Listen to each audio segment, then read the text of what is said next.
అందరికీ నమస్కారాలు. నిన్న ముఖ్యమంత్రి జగన్మోహన్ రెడ్డి గారు కడపకు వచ్చారు. ఆయన మాటలు వింటా ఉంటే అబద్ధాలను ఉన్నది లేనట్టు, లేనిది ఉన్నట్టు చెప్పడం వైఎస్ఆర్ కాంగ్రెస్ పార్టీకు వెన్నతో పెట్టిన విద్య అని చెప్పి నిన్నతో తేటతెల్లమైంది. అంతేకాకుండా ఒక సామాజిక వర్గానికి మభ్యపెట్టాలి, అబద్ధపు మాటలతో, అంకెల గారడీతో అక్కున చేర్చుకోవాలని చెప్పి కుటిల రాజకీయాలకు వైఎస్ఆర్ కాంగ్రెస్ పార్టీ తెరలేపుతా ఉంది. కానీ ముస్లిం సమాజం విఘ్నత కలిగిన సమాజం.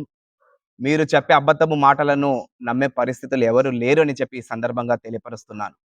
రామాయణాన్ని కట్టే తెచ్చే అని చెప్పినట్టు ఇవాళ ఈ 5 ఏళ్ల పరిపాలనలను ఎమ్మెల్యే తప్పు చేశాడు, ఎంపీ చిన్న పిల్లోడు, నేను దేవుడి బిడ్డ అని చెప్పి మాటలు అనేసి చేతులు దులుపుకోవడం శోచనీయమని చెప్పి ఈ సందర్భంగా తెలియపరుస్తున్నాను. అంటే చిన్న తప్పు చేయడం అంటే ఏంటి? కడపలో గంజాయిని తీసుకొని రావడం చేసిన చిన్న తప్ప, యాహూబ్ సాహెబ్ శ్మశాన వాటికను దెబ్బతీయడం చిన్న తప్ప, నబీకోట మసీద్ అయితేనేమి, రహీబ్ షాలి దర్గా జాగా అయితేనేమి ఆక్రమించడం, సజ్జల గారికి దారాదత్తం చేయడం చిన్న తప్ప, ముస్లిం యువకులపైన కేసులు బనాయించడం చిన్న తప్ప, ఆ చిన్న తప్పు ఏంటి అని చెప్పి ఈ సందర్భంగా అడుగుతున్నాను. ఒక జంబో రాజా ఏ విధంగా తన దొంగలను దొంగలించండి అంటారో, తన భటులను వెళ్ళి పట్టుకోండి అంటారో, అదే విధంగా ఇవాళ రాష్ట్ర ముఖ్యమంత్రి ఎమ్మెల్యే తప్పు చేశాడు అని చెప్పి ఈయనే చెప్తాడు. మళ్ళా ఆ ఎమ్మెల్యేకి ఓటు వేయండి అని చెప్పి ఈయనే చెప్తాడు. ఎన్ఆర్సీకి ఢిల్లీలో వెళ్ళి పార్లమెంట్ మద్దతు ఈయనే ఇస్తాడు. ఆ ఎన్ఆర్సీకి వ్యతిరేకమని చెప్పి ఈయనే చెప్తాడు. కాబట్టి అక్కడొక మాట, ఇక్కడొక మాట, 2 నాల్కల ధోరణి. ఇది సబబేనా అని చెప్పి నేను ఈ సందర్భంగా అడుగుతున్నాను. రహీబ్ షావలి దర్గా జాగా అయితే అది దర్గాకి సంబంధించిన జాగా కోర్టులో పెండింగ్ లో ఉన్నప్పటికీ సజ్జల గారికి సన్మానములు ఇచ్చినట్టు దారాదత్తం చేయడం ముస్లింలు ఇది ఎప్పటికీ మరవరు అని చెప్పి ఈ సందర్భంగా తెలియపరుస్తున్నాను.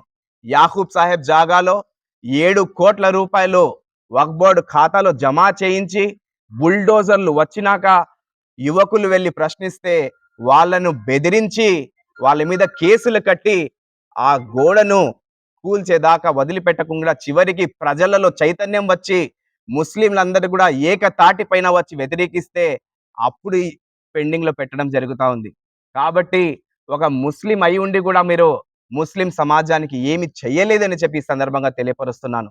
గంజాయి విషయంలో ఇవాళ మీరు మీ కుటుంబ సభ్యులు చేసిన తప్పులకు ఇవాళ యావత్తు సమాజము ఆ నింద మోస్తుందని చెప్పి ఈ సందర్భంగా తెలియపరుస్తున్నాను. అంతేకాకుండా మిత్రులారా, ఏదో వీళ్ళు ముస్లింలకు ఉద్ధరించామని చెప్పి కళ్ళబొల్లి మాటలు మాట్లాడుతున్నారు. దీన్ని నమ్మే సఖ్యంలో ఎవరు లేరని చెప్పి తెలియపరుస్తున్నాను. ఉర్దూ భాషను 2వ భాషగా అధికారంగా ప్రకటించామని చెప్పి మాట్లాడుతున్నారు. అసలు జ్ఞానం ఉండే వాళ్ళు కూడా ఎవరు ఈ విధంగా మాట్లాడరు. 1996లోనే అప్పటి ప్రభుత్వం, తెలుగుదేశం పార్టీ ప్రభుత్వం 23 జిల్లాలకు గాను ఉమ్మడి రాష్ట్రంలోనే అధికార భాషగా ప్రకటించడం మరిచారా అని చెప్పి ఈ సందర్భంగా అడుగుతున్నాను. ఇవాళ ఏదో ఎంపీ చిన్న పిల్లోడు, ఎమ్మెల్యే తప్పు చేశాడు, నన్ను చూసి మీరు ఓటు వేయండి అని చెప్పి కళ్ళబొల్లి మాటలు ఎవరు నమ్మరు. ఈసారి ఖచ్చితంగా తెలుగుదేశం పార్టీ జెండా కడప నగరంలో ఎగురుతుందని చెప్పి కరాఖండిగా తెలియపరుస్తున్నాను.